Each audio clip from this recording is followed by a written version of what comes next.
Greetings, fellow action figure connoisseurs, and welcome to another episode of Digital Caveman Presents Star Wars Wednesday. I, as always, am your host, the Digital Caveman, and today I will be presenting you with Star Wars The Black Series, The Mandalorian, Q9-0. Thank you for watching this video, or any of my other videos that you may have run across, which I hope is all of them.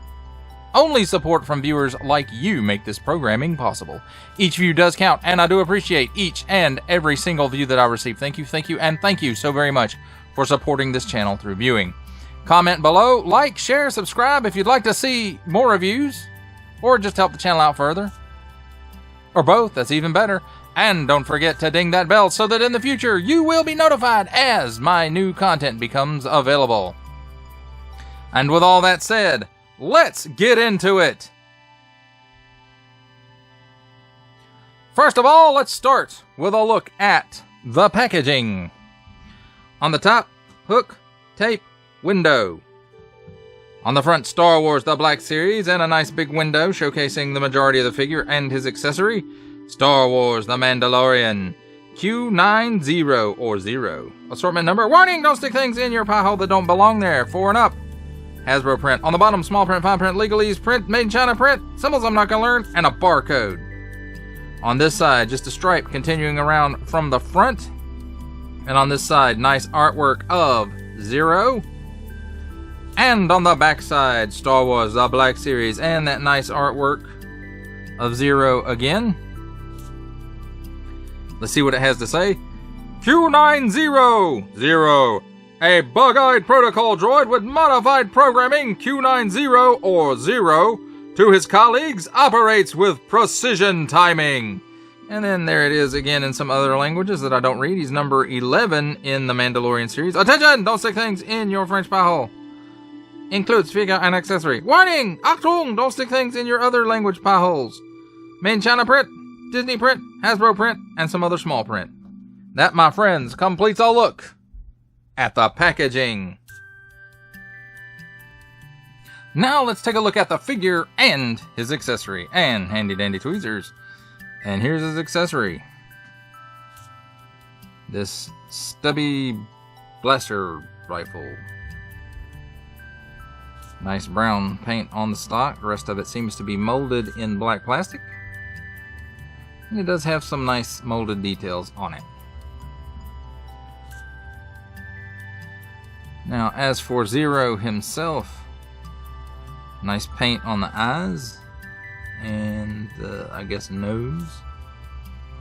No, not really any paint there. That's just light reflecting. The antenna looks like it's molded in color and it's a separate piece. Nice molded detail on the side of the face there, the jaw, I guess, and in the face. And then he's got some paint. Looks like maybe some dry brush or something, just to give him some rusty looking spots. And nice sculpt. I don't think there's any reuse in here that I can tell at any rate. Nice paint on the wires.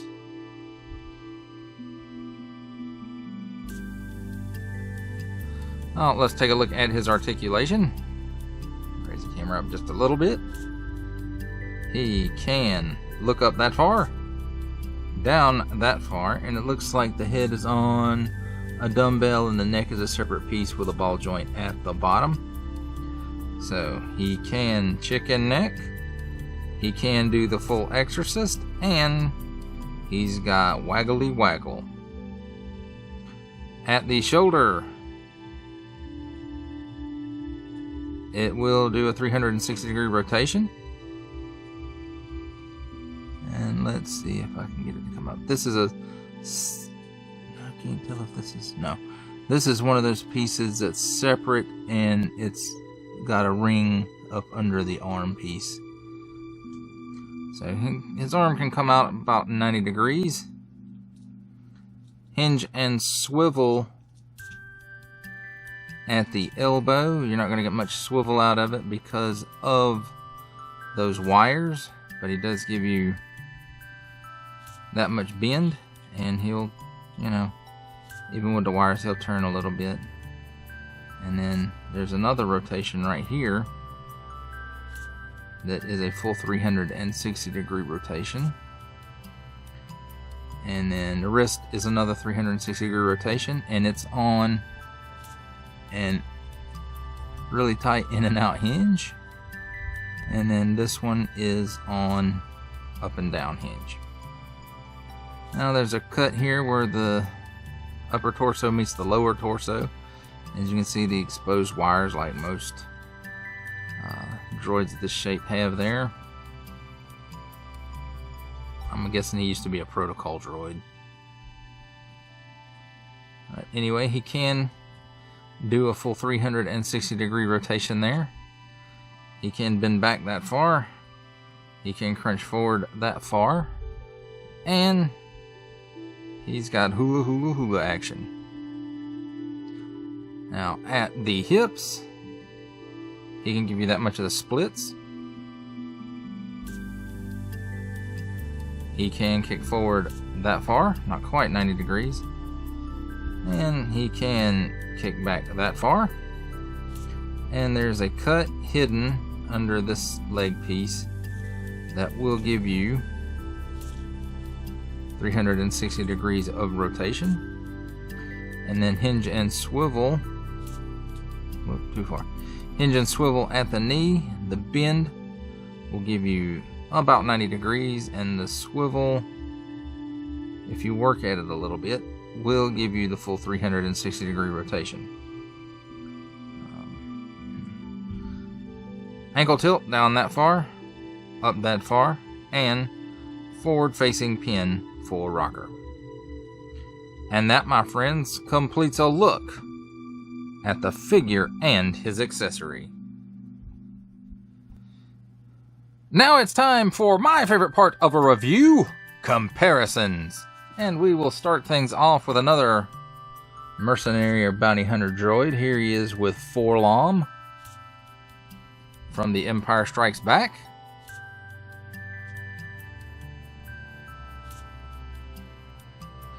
And from The Mandalorian also, here is the Armorer.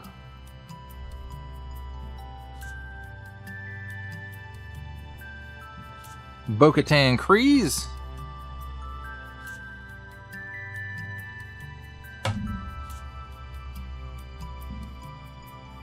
Koska Reeves.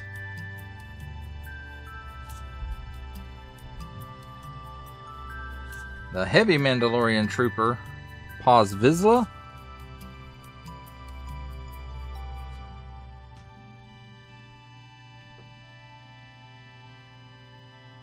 The title character himself, Din Djarin.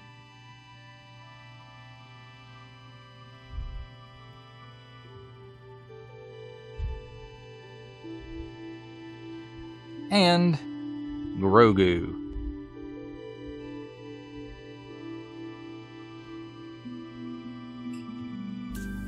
In our last Black Series comparison, here we have the Archive Edition 501st Legion Clone Trooper. How does he compare up with other lines? Let's take a look. From the Marvel Legends series, making his cameo appearance, here we have Stan the Man Lee. From the G.I. Joe Classified series, here we have the Hasbro Pulse exclusive Regal variant Cobra Commander. And for a 7-inch comparison, we have McFarlane Toys DC Multiverse, 3 Jokers, the Joker, the Clown. And that, my friends, completes a look at comparisons. For final thoughts on Star Wars The Black Series, The Mandalorian Q9-0 or 0, I think this is a really good figure. It's accurate to what I remember from the show.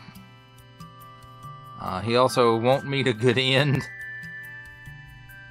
And it's really a very nice looking Star Wars droid.